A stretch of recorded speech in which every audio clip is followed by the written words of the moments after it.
¿Qué tal están? Interpretación y aplicación de las leyes por los jueces en España. También trataré en este vídeo de algunas cuestiones relativas a la jurisprudencia. A modo de introducción, se puede afirmar que el sistema jurídico español se fundamenta en el principio de legalidad y en la primacía también de la norma como fuente del derecho. No obstante, también hay que decir que el derecho escrito requiere de una interpretación, que puede ser de diversos tipos, pero siempre ajustada a la objetividad. Y también requiere de una aplicación concreta por parte de los jueces, quienes no solo resuelven conflictos, sino que también contribuyen a la evolución del derecho mediante la jurisprudencia. En este sentido, en este mismo vídeo, pues explicaré algunas cuestiones en relación con la objetividad en la justicia, con las interpretaciones ajustadas de las leyes, como corresponde, respetando la igualdad, la legalidad, etc. También hablaré de la relevancia de la jurisprudencia en el ordenamiento jurídico y analizaré los principios constitucionales que rigen la función judicial, las técnicas interpretativas utilizadas por los jueces y también la naturaleza de la jurisprudencia y su influencia en el derecho español. Por tanto, podemos decir que es un tema de máxima actualidad si pensamos, por ejemplo, en la cesión de competencias sobre inmigración y extranjería a la comunidad autónoma catalana, algo que no está permitido por la propia Constitución española, como dice en el artículo 149. También hay que hablar del principio de separación de poderes y la independencia judicial. El artículo 117 de la Constitución española de 1978 establece claramente que la justicia emana del pueblo y se administra en nombre del rey por jueces y magistrados independientes sometidos únicamente al imperio de la ley y no a consignas políticas o planteamientos políticos. Este principio se inscribe en el marco del Estado de Derecho y de la separación de poderes formulada, por ejemplo, por Montesquieu hace ya varios cientos de años, concretamente en el siglo XVIII, a mediados del siglo XVIII, que garantizaba que el Poder Judicial actúa con autonomía frente al Poder Legislativo y Ejecutivo. Esa era la premisa para un buen funcionamiento de un Estado. El Consejo General del Poder Judicial es el órgano de gobierno de los jueces y refuerza esta independencia organizativa, si bien la elección de sus miembros ha sido objeto de debate en términos de su posible politización, algo que es siempre indeseable y negativo, porque la justicia no puede estar politizada, no debe estar politizada. Debe haber una aplicación imparcial y justa de las leyes. También es verdad que hay una sujeción de los jueces a la ley y la prohibición de la arbitrariedad. Por ejemplo, se establece la interdicción de la arbitrariedad de los poderes públicos, incluyendo a los jueces. Esto significa que su función no es crear derecho, sino aplicarlo conforme a criterios objetivos, esto es muy importante, y normativamente justificados, y que estos análisis de las leyes, estas interpretaciones de las leyes, no estén condicionadas por intereses políticos de ningún tipo, ni por ideologías políticas. Sin embargo, la ley no siempre es clara, lo que obliga a los jueces a interpretarla. La interpretación judicial no supone un ejercicio arbitrario, sino un proceso guiado por principios jurídicos, doctrinas previas y también por la evolución de la jurisprudencia, como no podía ser de otra forma. En cuanto a la interpretación de las leyes por los jueces en España, por ejemplo, hay que decir en primer lugar que es una necesidad la interpretación jurídica y en ese sentido interpretar la ley implica desentrañar su sentido y alcance para aplicarla a los casos concretos y esta tarea es imprescindible porque las normas pueden presentar ambigüedades, lagunas, imprecisiones semánticas o conflictos normativos.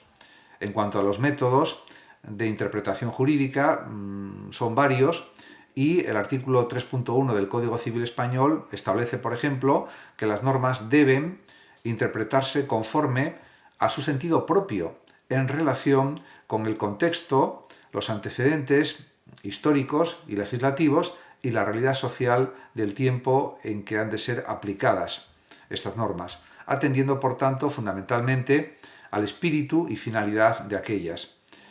De este precepto se desprenden varios métodos interpretativos en relación con las leyes, que son los siguientes. Por ejemplo, está la interpretación gramatical o literal de una ley, que consiste en atenerse al significado lingüístico del texto legal, Es el punto de partida, pero puede ser insuficiente si la norma es ambigua o, por ejemplo, es contradictoria. Y en este sentido hay que decir que la interpretación sistemática es otra más de las interpretaciones posibles.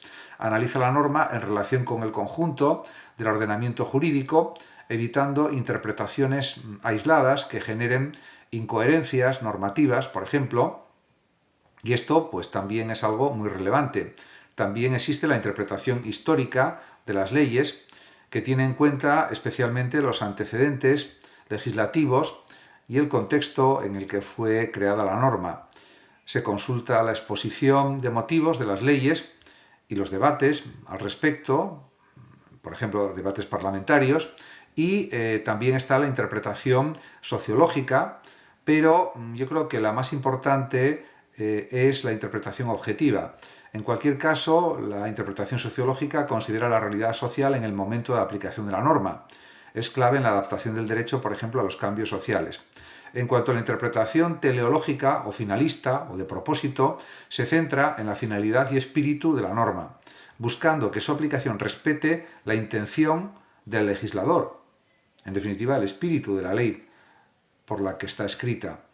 En ese espíritu de la ley, pues tiene que indagar el propio juez. En cuanto a la aplicación de las leyes por los jueces, hay una aplicación directa y analógica de las normas también. Y en este sentido se puede decir que los jueces aplican directamente las normas vigentes. Pero cuando una situación no está regulada, expresamente recurren también a la comparación o la analogía. De hecho, el artículo 4.1 del Código Civil permite aplicar una norma de un supuesto similar al caso no regulado, siempre que haya identidad de razón. Es algo completamente comprensible y entendible. En cuanto a la integración jurídica y los principios generales del derecho, pues hay que decir también que realmente, en este sentido, cuando no existe una norma aplicable ni posibilidad de comparación analógica, el artículo 1.4 del Código Civil dispone que deben aplicarse los principios generales del derecho. Estos principios, aunque no están escritos en leyes concretas, informan el ordenamiento jurídico y garantizan también la coherencia del sistema, porque el sistema jurídico español es muy garantista. Y eso está bien que sea así. En cuanto a la jurisprudencia, se puede decir que puede ser entendida como una fuente del derecho en España, ya que realmente, en cuanto a la naturaleza y concepto de la jurisprudencia, se puede afirmar que en España la jurisprudencia no es fuente del derecho en el sentido estricto del término, ya que el artículo 1.1 del Código Civil establece que las fuentes del derecho son la ley, la costumbre y los principios generales del derecho. Sin embargo, el artículo 1.6 del Código Civil dispone que la jurisprudencia complementará el ordenamiento jurídico con la doctrina que de modo reiterado establezca el Tribunal Supremo. Y este pues es un principio muy importante del sistema jurídico español. Esto significa que la jurisprudencia no crea normas, pero sí que orienta la aplicación del derecho y garantiza también la uniformidad en la interpretación de las leyes. Y esto es algo también muy significativo. En cuanto a la jurisprudencia del Tribunal Supremo y su valor vinculante, se puede decir también que el Tribunal Supremo establece jurisprudencia cuando realmente dicta dos o más sentencias en el mismo sentido sobre un mismo tema. Esta doctrina es vinculante para los tribunales inferiores, salvo que el propio Tribunal Supremo la modifique, como es lógico. Además, también hay que señalar que el Tribunal Constitucional y su influencia en la interpretación jurídica es muy notable, y esto está bien que sea así. Además, el Tribunal Constitucional tiene la última palabra en la interpretación de la Constitución y controla también la constitucionalidad de las leyes. Sus sentencias vinculan a todos los jueces y tribunales, como señala el artículo 38 de la Ley Orgánica del Tribunal Constitucional. Lo que sí, por supuesto, creo que es deseable es que sea un Tribunal Constitucional independiente, ajustado a lo que dicen las leyes y sin influencias políticas de ningún tipo. También hay otros tribunales, como el Tribunal Europeo de Derechos Humanos y otros, pero en el ámbito español está claro que los jueces españoles están obligados a aplicar la jurisprudencia también del Tribunal de Justicia de la Unión Europea en materia de derecho de la Unión Europea y a tener en cuenta decisiones de otros tribunales internacionales cuando interpretan derechos fundamentales. En cualquier caso, se puede decir también que el impacto de la jurisprudencia en la evolución del derecho español pues tiene una cierta consistencia y es considerable.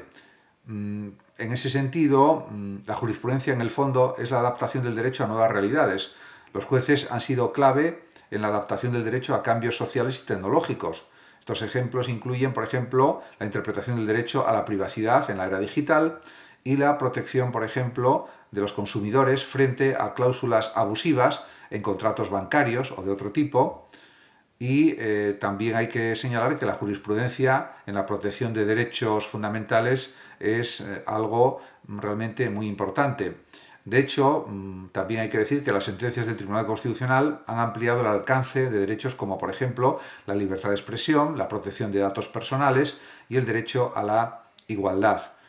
En ese sentido, también hay que señalar que hay retos actuales en la jurisprudencia en España y es algo normal por la evolución de los tiempos y por el avance también de la propia época, el avance tecnológico. Los principales desafíos incluyen la evolución del derecho ante la inteligencia artificial y la digitalización, la necesidad de mayor coherencia en la doctrina judicial para evitar inseguridad jurídica, algo tremendamente importante, la relación entre la jurisprudencia nacional y la europea en cuestiones, por ejemplo, relativas a derechos humanos y derecho comunitario, y también hay que decir que pues todo esto son cuestiones que tienen que ser tratadas adecuadamente por los jueces y por los expertos en leyes. En definitiva, la interpretación y aplicación de las leyes por los jueces en España es un proceso complejo que equilibra el respeto al principio de legalidad con la necesidad de adaptar el derecho a una sociedad en constante cambio y también la jurisprudencia, aunque no sea formalmente fuente del derecho, sí cumple una función fundamental en la coherencia y evolución del ordenamiento jurídico, garantizando que la justicia realmente se aplique de manera equitativa y conforme a los principios fundamentales del Estado de Derecho. También debería ser una justicia rápida o lo más rápida posible. En cuanto al artículo 149 de la Constitución Española de 1978, establece muy claramente las competencias exclusivas del Estado. Se encuentra en el título octavo, que regula la organización territorial del Estado y es clave para delimitar las competencias entre el Estado y las comunidades autónomas. Y se puede también decir que el texto del artículo 149 es muy claro. El Estado, dice, tiene competencia exclusiva sobre las siguientes materias, que son las siguientes. Primera, la regulación de las condiciones básicas que garanticen la igualdad de todos los españoles en el ejercicio de los derechos y también en el cumplimiento de los deberes constitucionales. También, como una segunda cuestión que plantea la Constitución española, es la nacionalidad, inmigración, emigración, extranjería y derecho de asilo. Y también, en tercer lugar, las relaciones internacionales, la defensa y fuerzas armadas competen también al Estado, al gobierno del Estado central, la administración de justicia, la legislación mercantil, penal y penitenciaria y la legislación laboral, también sin perjuicio de su ejecución por las comunidades autónomas.